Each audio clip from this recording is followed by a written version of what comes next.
Let's welcome everybody out today to episode 55 of Utah in the Weeds. My name is Chris Holifield. And I'm Tim Pickett, a medical provider in the cannabis space, somewhat of a medical expert, so to speak, I guess, Chris. And excited for today's interview with Elikqitie.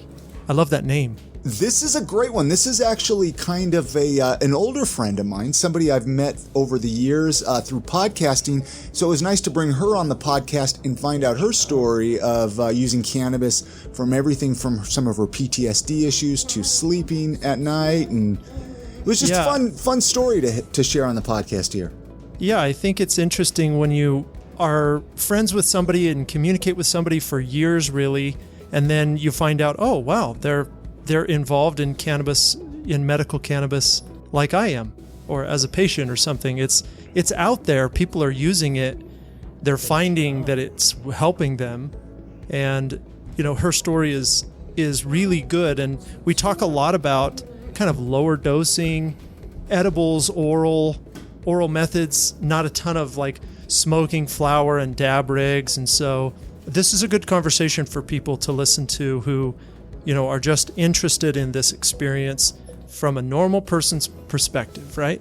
Yeah, just like everyday use, so you don't have to get completely, you know, a lot of times people think, oh, I got to get, you know, completely stoned out of my mind, you know, with cannabis. And it's like, no, you can take very low doses here and it can help you sleep at night. It can help you deal with some of your stuff going on during the day. Yeah, absolutely.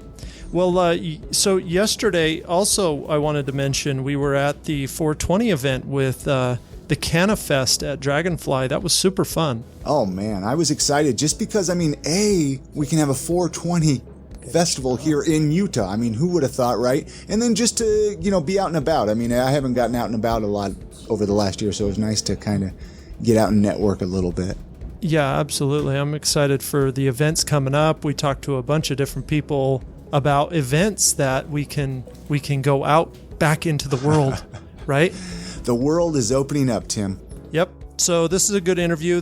I guess the only other housekeeping item, Chris, is just to remind everybody, starting in May, Utah Therapeutic Health Center will have a clinic open in Provo in the same building as the Deseret Wellness Pharmacy down there on Draper.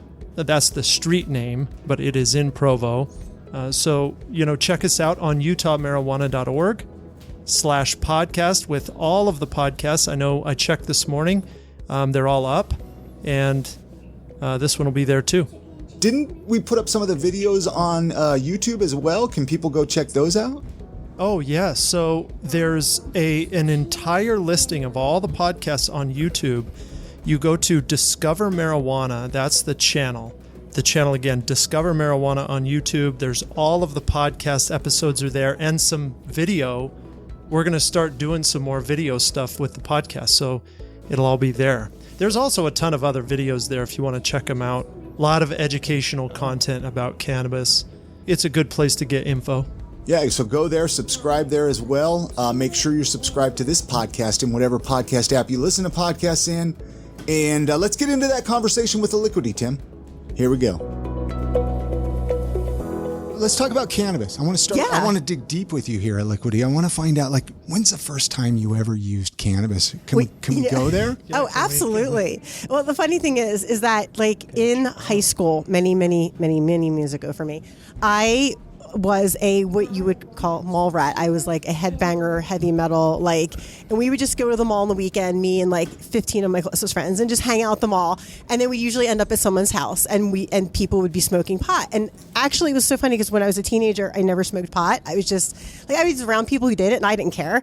But I was never into it, like smoking weed when I was a teenager, and I never did it in college either. And then when I married my first husband, we started going to these it was just adult parties, and then that's actually when I started smoking pot when I was in my 30s. So really, yeah. Wow. So you were kind of later, like these adult parties. Well, I mean, not like I guess it depends on your definition of adult. Yeah.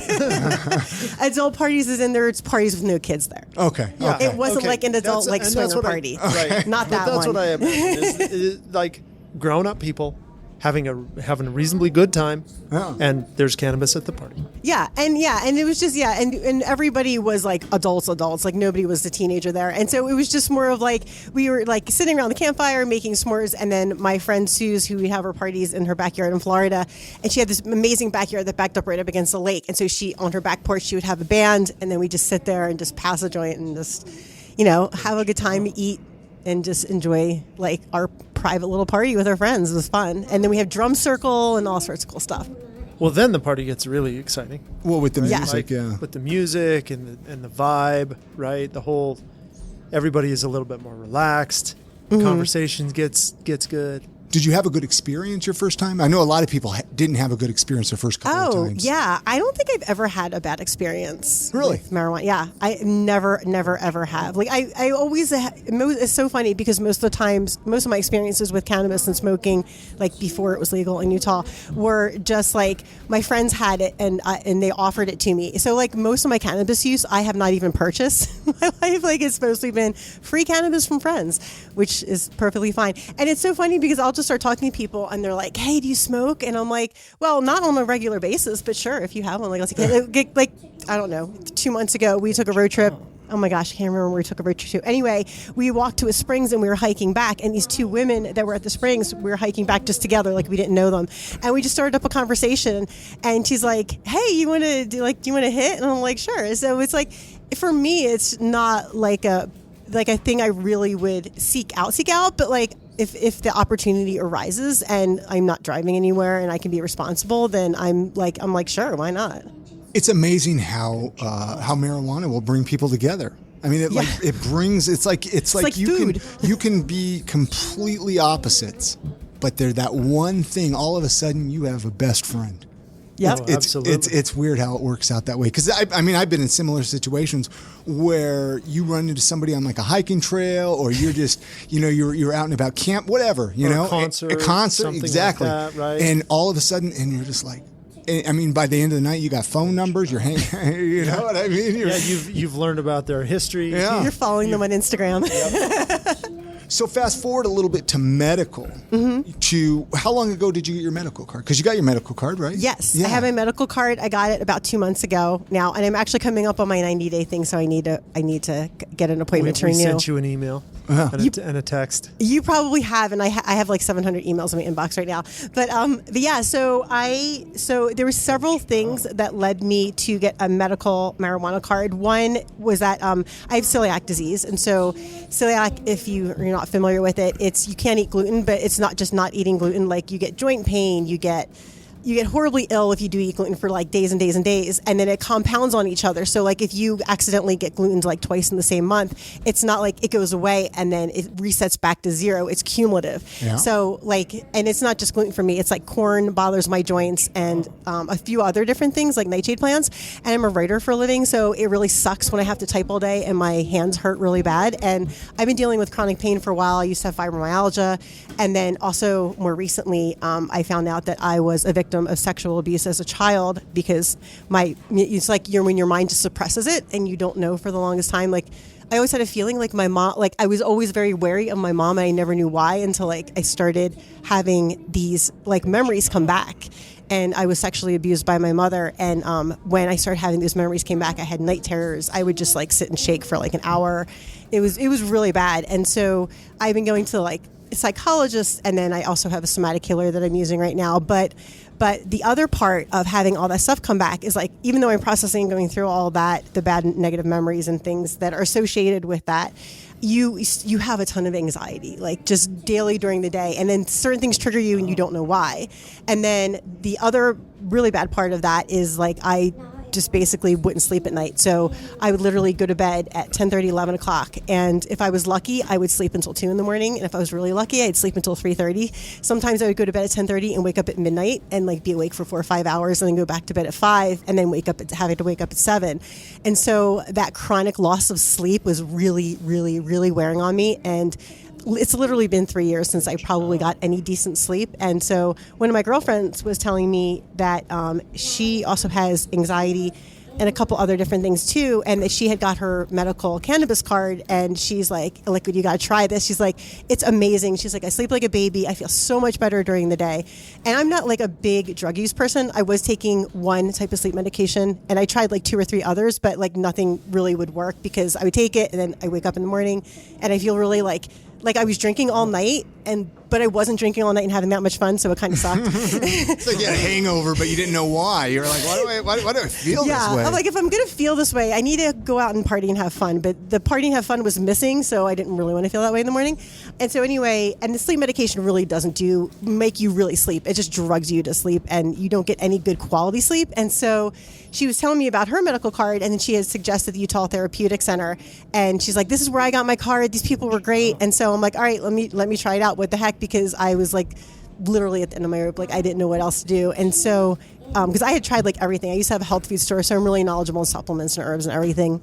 And so I called you guys up, and I went to the Salt Lake office, and I went in and saw, I can't remember the guy's name that I had. But anywho, it was really great because I went in, they talked to me, and then it's an application process. So just because you go doesn't mean you get approved. But I had tried like so many other different things to control like my chronic pain, my sleeplessness, like the anxiety, and nothing was really working. And so I got my cannabis card approved, and I went. And the great thing about it is at Deseret, I know all the pharmacies have pharmacists on staff, but I went to the pharmacist at Deseret, and it was really great because I knew this whole like medical clinical process. And so I didn't know like what strains to use or how much to use. And it was really great to go in and ask the pharmacist like all these questions. And I told her, I'm like, look, my number one thing is I need to sleep.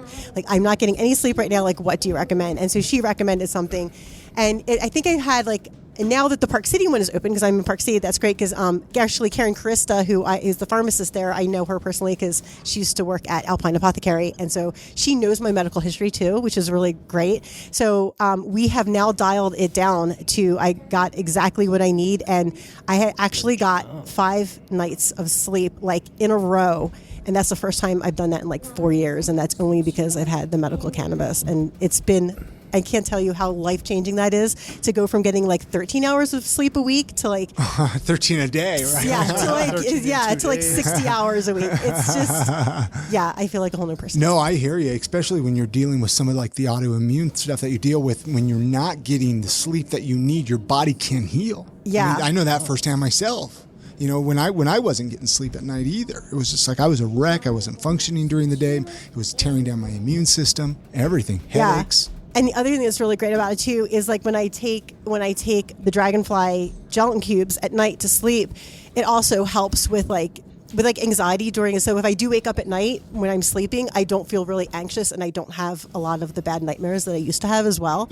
And so that's really helpful too, because then when I wake up in the morning, I feel more relaxed and I feel like I got way better quality sleep than if I don't take it. What's the dose you take?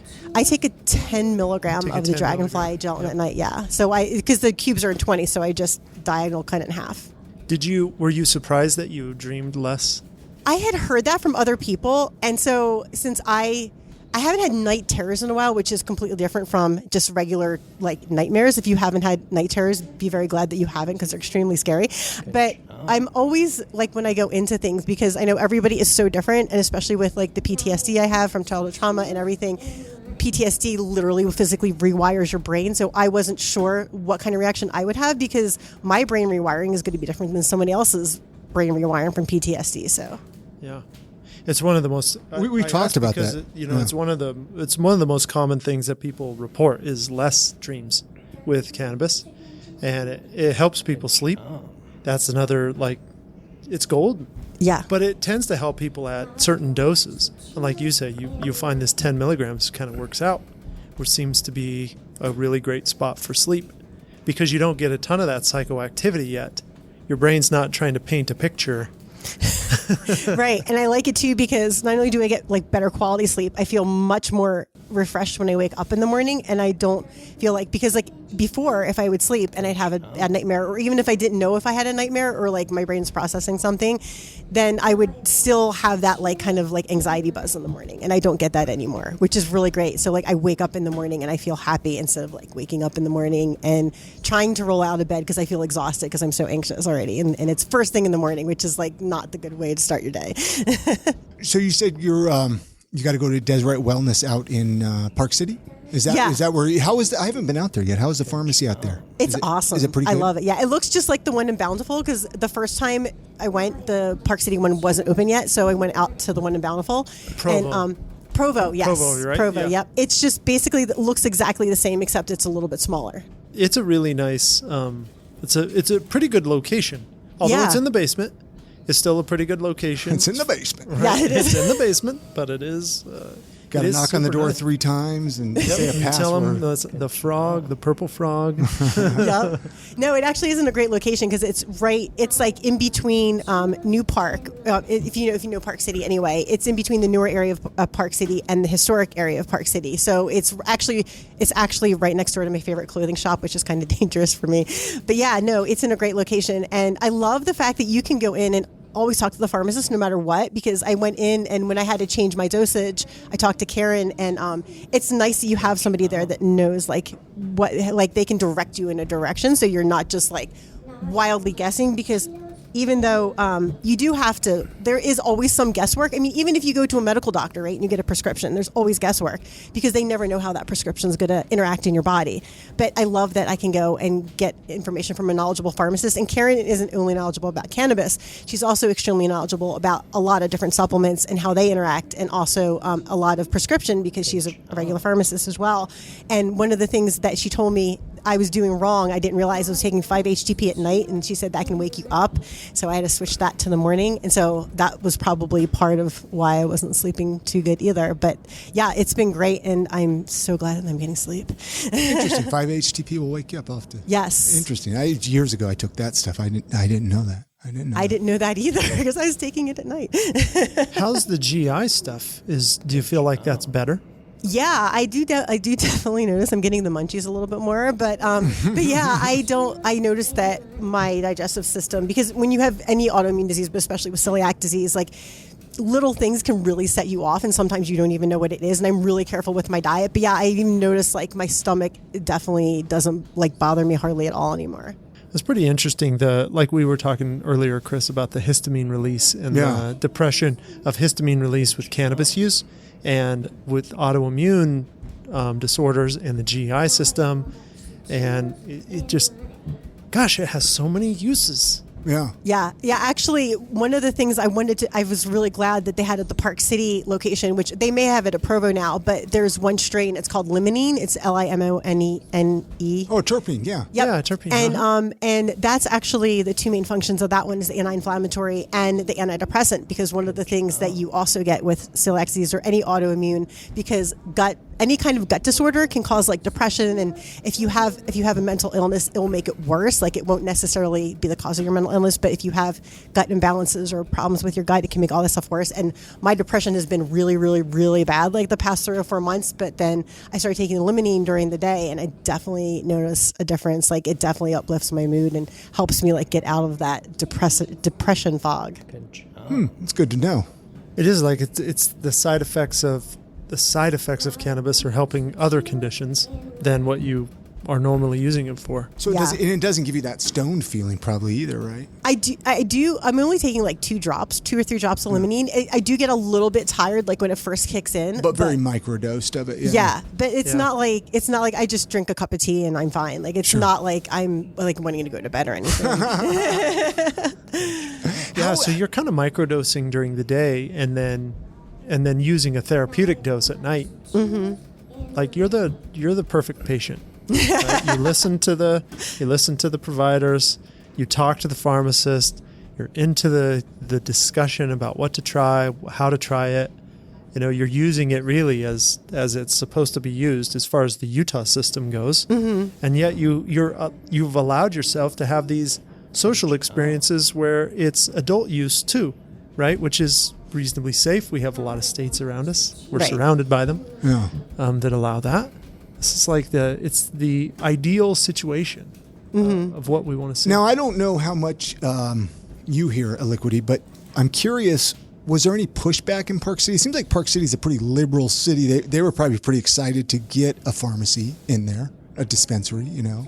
I was just kind of curious what the community was like. Well, I don't know about anybody else. I was really excited.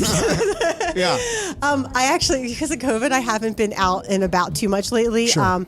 I haven't heard anybody say anything negative about it, but again, I haven't been talking to a lot of people like in Park City. Actually, a lot of my content clients are outside of Park City, amazingly enough. But yeah, no, I was super excited when I found out that they were coming to Park City. I'm like, yes, now I don't have to drive to Provo, which I would have still driven to Provo anyway to get my stuff. But who was it that we were talking to, or maybe it wasn't with you, Tim? Somebody was telling me that Summit County had the highest voter turnout for Prop 2 or something like that. Yeah, so that doesn't surprise me. They had the highest voter turnout, and they have one of the lowest county counts for medical cards currently. Yeah, and which is interesting. That's why I was curious. Welcome to Park City. Yeah, no, they can't figure it out. They want to vote. They vote to legalize it, but then they won't get a card. Yeah, I mean that's what I was curious, because they seem like a pretty liberal place. That's the only reason why I moved to Utah. If there wasn't Park City or Sugar House available, I probably would never move to Utah, because I'm a Philly girl, so I'm definitely not on the conservative side for sure. Yeah, but yeah, no, it's funny because I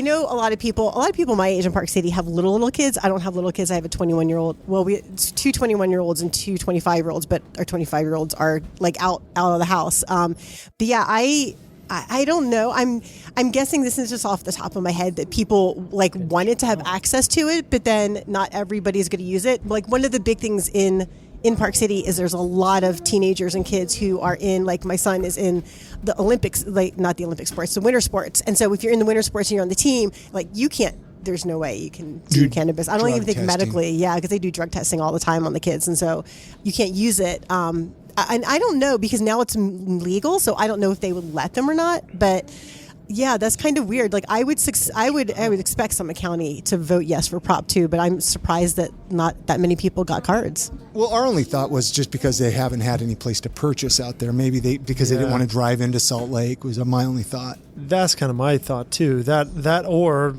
maybe they're just all using it. They don't need a card. But yet, they're using it and they're like, oh, it's a good. Because me, great. I mean, if I need to go down there, I'll get a card so I can go buy more. Yeah. I don't know. That's there's different counties have different personalities, certainly. Yeah. And that's funny. Summit County, they're in their own world, and maybe not a lot of people know that it's there, because while the dispensary's in a really great location, or the pharmacy, it's not easy to see. Do we know the address? I mean, you probably don't know the address. It's in Kimball Junction. It's right on. Just for people, no, it's all good. I mean, we can even add it later. But I was just curious. It's if you know where. Okay, so if you're going down, I think it's near the intersection of 224 and 248 in Park City. So if you're going down, like you're driving into historic Park City, but then you make a left at the intersection of 224 and 248, like you're going towards Park City High School. So it's going to be before you get to Park City High School on the right. And it's in a little shopping center with like Whimsy clothing, and then there's a lighting store in there. It's literally like a minute and a half from the recycling center in Park City. I have it pulled up here. The address is 1351 Kearns Boulevard, Suite 110-B, Park City. They're numbered 435-252-1052.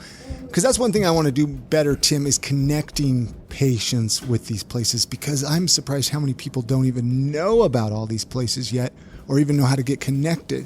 The only place that I've seen is if you get your hands on a copy of that Faces magazine that Salt Lake City put together. They have all of them in the back. Yep, they have all the dispensaries, and they have a bunch of listings of QMPs from the Utah Patients Coalition, but they have all of the dispensaries. We also have a dispensary page on our website, utahmarijuana.org. That's good to know. And I think it's utahmarijuana.org/dispensary. Okay. And then we have them all listed, all their addresses, links to their sites where you can go and register. But it's important to kind of keep up on this, because there's going to be a new one in Springville, right? There's going to be a new one in Payson. New one in West Jordan. West Jordan, yes. South, 103rd South is going to open. St. George will open. And so keeping up on where these are going to be, there might be one much closer to your house than you realize, right? Yeah.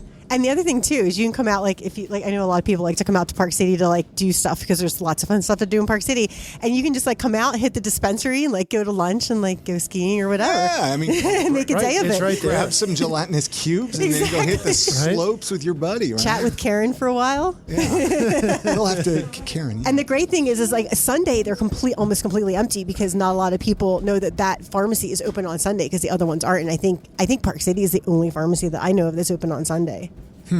That's yeah, good to that's know. pretty good to know too. Yeah. So definitely like hit up that some lunch team and up cannabis there. on Sunday. Have you run into any problems? One thing we noticed chatting with people here at Elikqitie is, availability. I mean, you're pretty low. I would consider you a low tolerance. Like you have a very, very low tolerance, so you don't need to consume very much. Mm-hmm. Have you run into any availability problems, like being out of stock of anything that you are used to purchasing? No, the only thing that I wanted to try the limonene for my depression the first time I came in, and they didn't have it in the Provo. But other than that, I haven't experienced it because they were saying, oh, you can get like 2 ounces per day or something like that. And I got 2 ounces and I was like, whoa, there's no way I'm going to use this much in a day.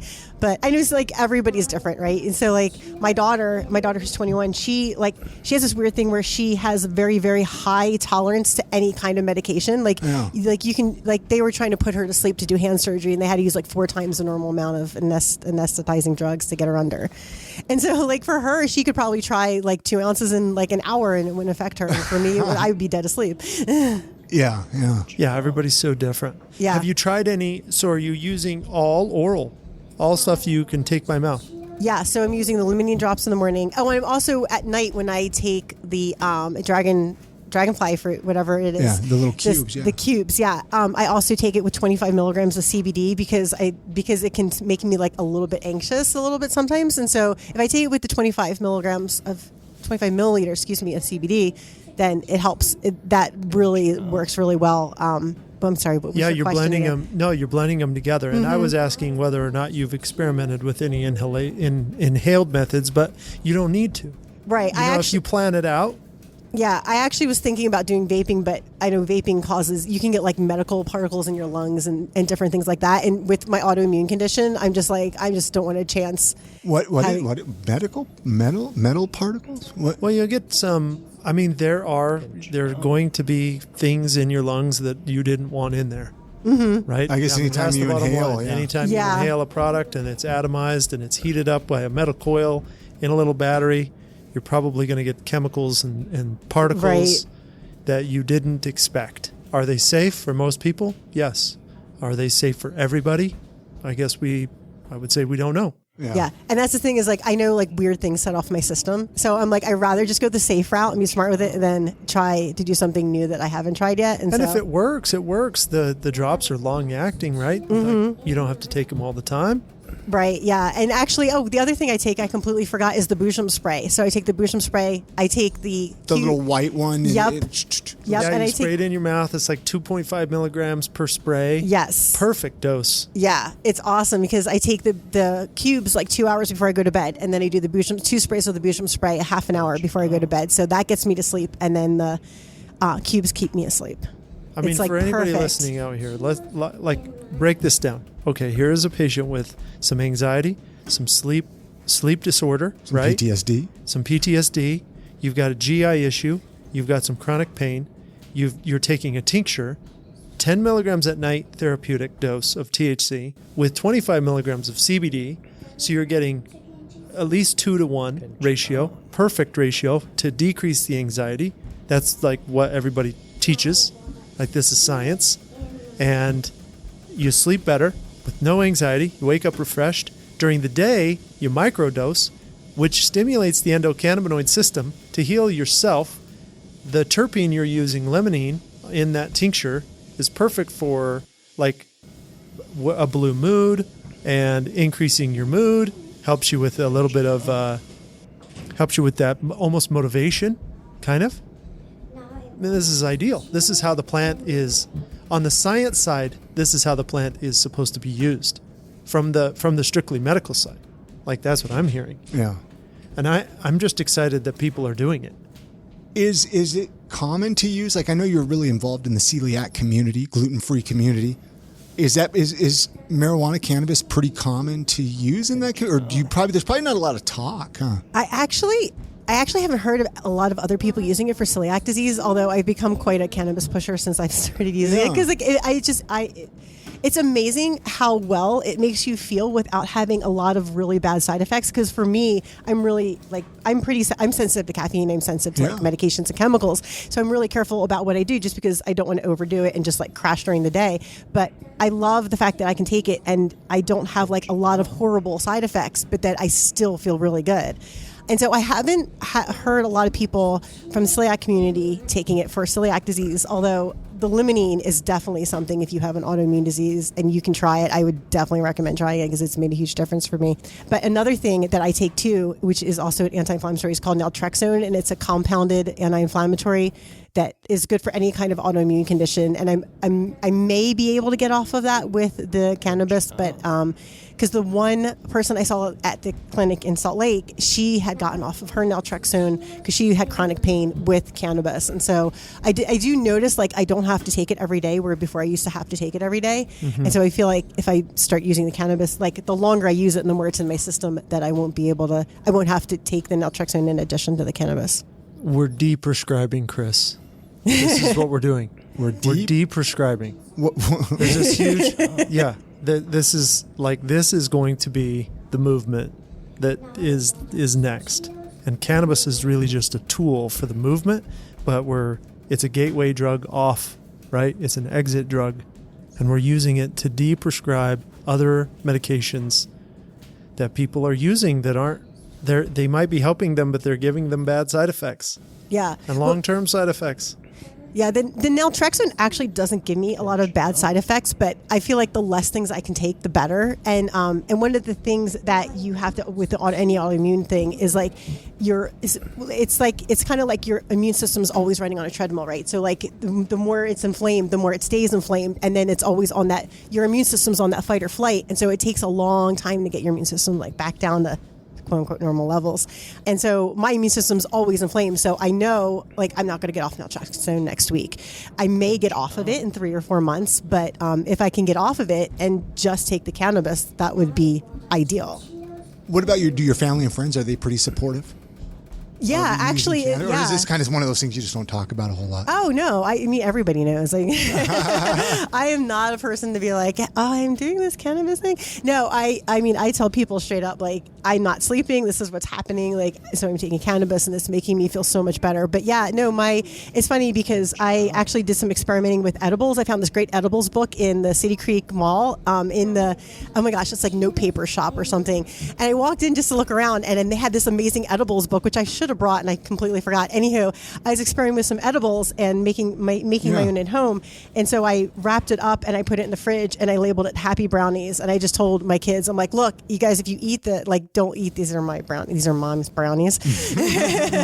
So, I mean, they all know. And I'm really upfront with my kids. Like I tell them like, this is why I'm doing it and whatever. And so everybody is fine with it. Like nobody else in my household would probably do it because it's not for them. But for me, it works really, really well. And that's the thing. It's like you have to be comfortable doing it, and it has to be something that works for you with anything that you try. But if it's not, just don't do it. But yeah, for me, it's worked out really well. And I had a feeling it would work out really well because I do much better with like natural supplements than I do with any type of prescriptions. How did you figure out how to make edibles?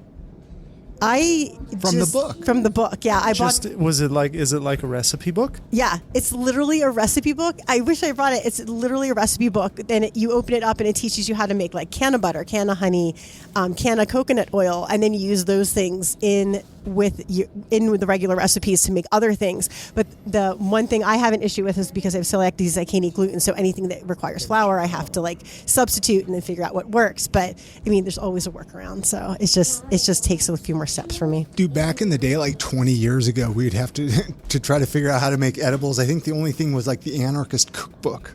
Or something like that. Now you can go online. Yeah, you can have the recipe. I'm sure somebody blogs about cannabis. This is way before internet days. The anarchist cookbook. But yeah, very cool, very cool. There's a lot of people that are making their own edibles now. We've talked about it before on this show too, and it's a really good way to know what's in your product.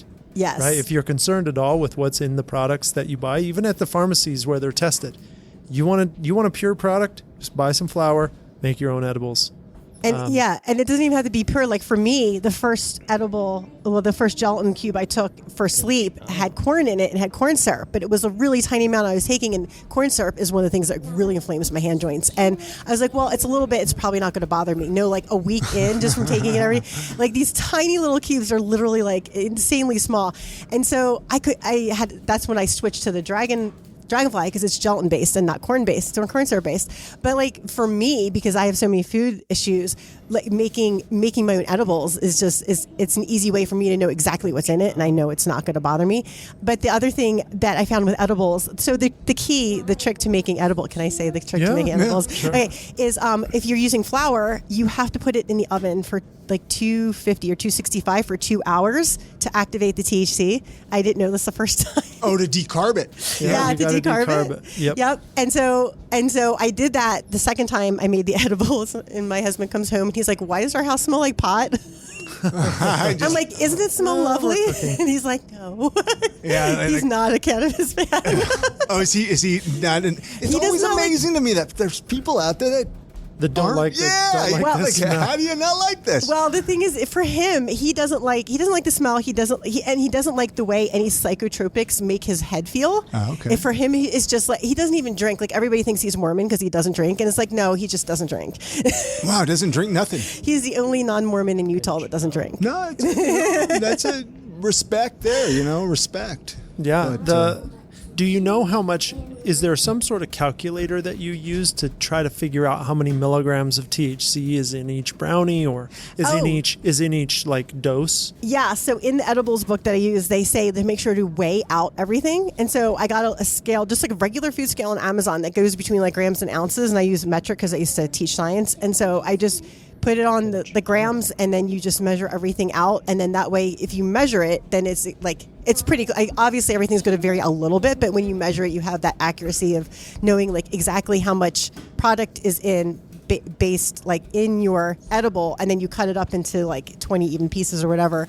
And so you know how many grams is in your total, whatever you make. And then however many pieces say there's like 100, like, I don't know, say there's like 100 milligrams of THC in your whole batch, right? And you cut it into 20, then you know each one has 5. Yes. And so, and even in the book, the edibles book, they talk about having like cannabis parties and just making sure like your friends know which things on your food table have cannabis in them. And to keep CBD on hand in case anybody gets a little anxious. Did you ever see, maybe we've talked about this on the podcast, that episode of that 70s show when they made pot brownies, sold them at a yard sale, and then somehow, but the parents didn't know, and then somehow they got a hold of them, and they didn't realize they were eating pot brownies or something? Go watch that episode of that 70s show. One of the best shows ever.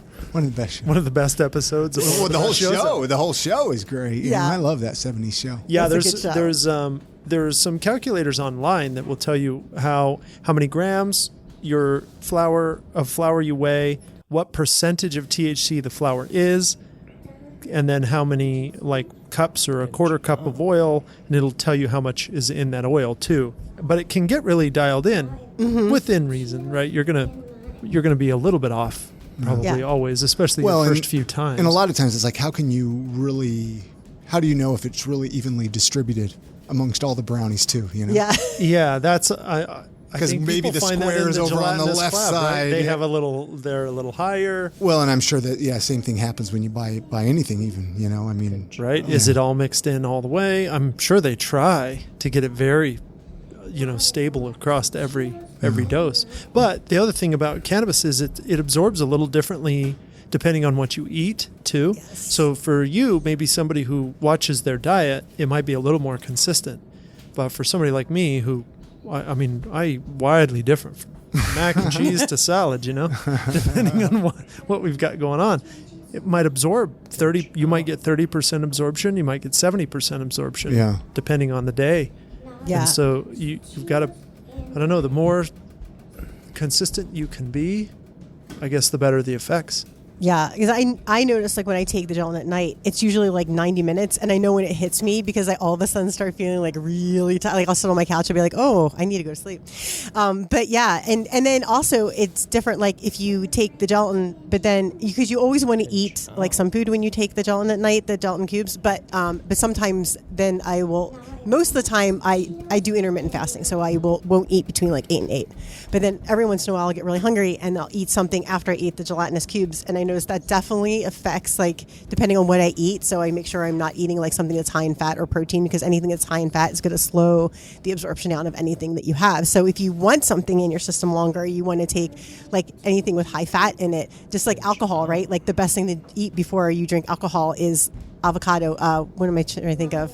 When you mash avocado up. Guacamole. Guacamole. Thank you, guacamole. The Yeah, best food on the planet. Yeah.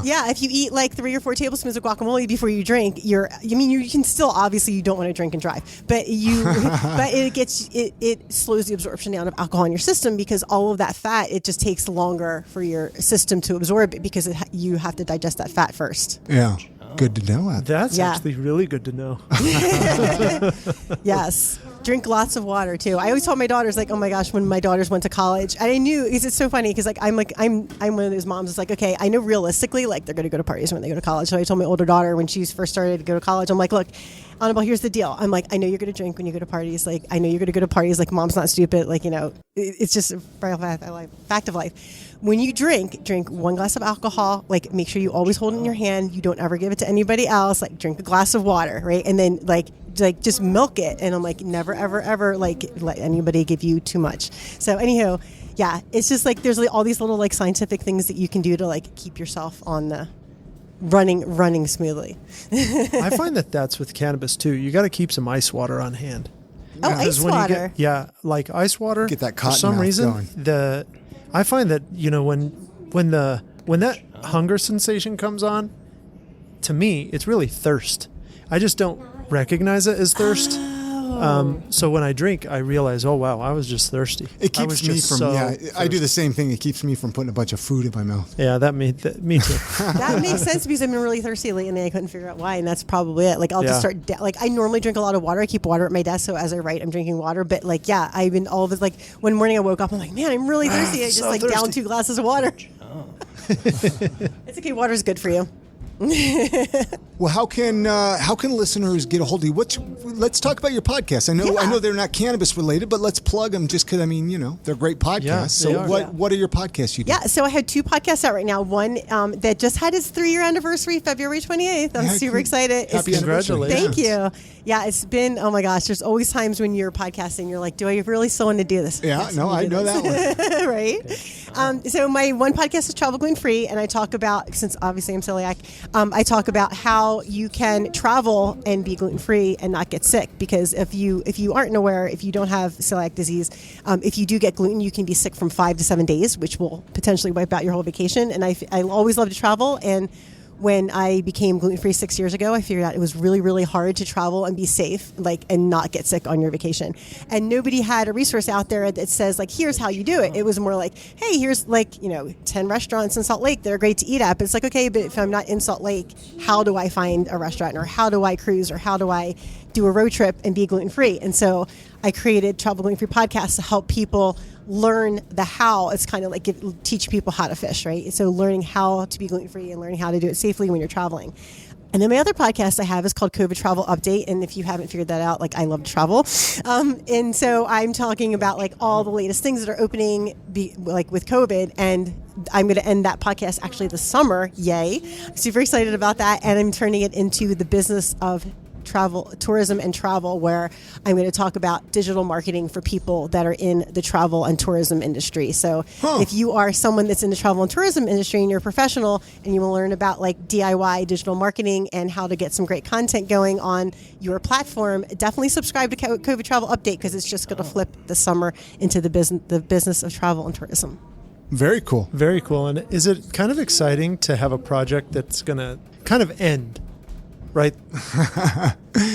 You're finally, there's an end to this. Well, you have a finish, right? Yeah. We go into business and we go into projects, and we really don't have an exit strategy.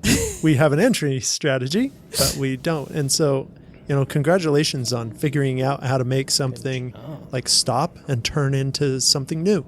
Thanks. Yeah. And I knew, obviously, with COVID, because I knew it wasn't going to be around forever, that I would have to change it into something, but I figured out what I was going to change it into like a couple months ago. So, yeah, I'm really excited about flipping it. And I have other projects going on up in the air. But yeah, no, so tune into either one of those podcasts. And if anybody wants to get a hold of me, they can get a hold of me through travelglutenfreepodcast.com or Travel Gluten Free Podcast on Instagram. And then if you want to find any of my stuff on the social media channels, you just have to search the hashtag TravelGFme. So it's travel like GF, the two letters me.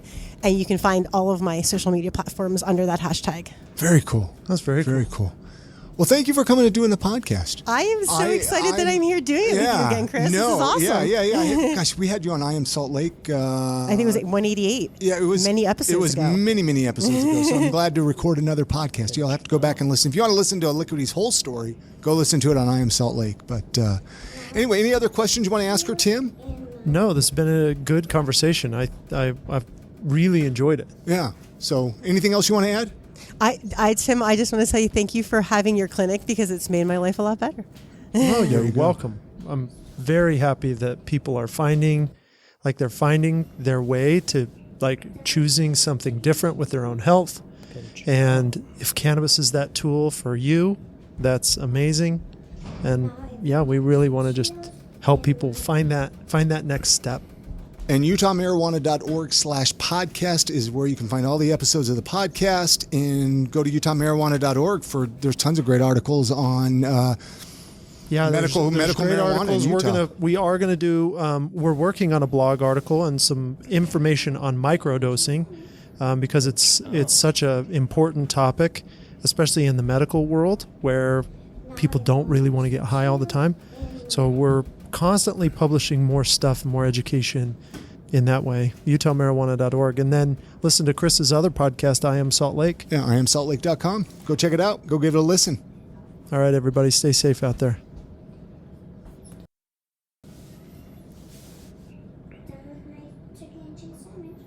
Good job.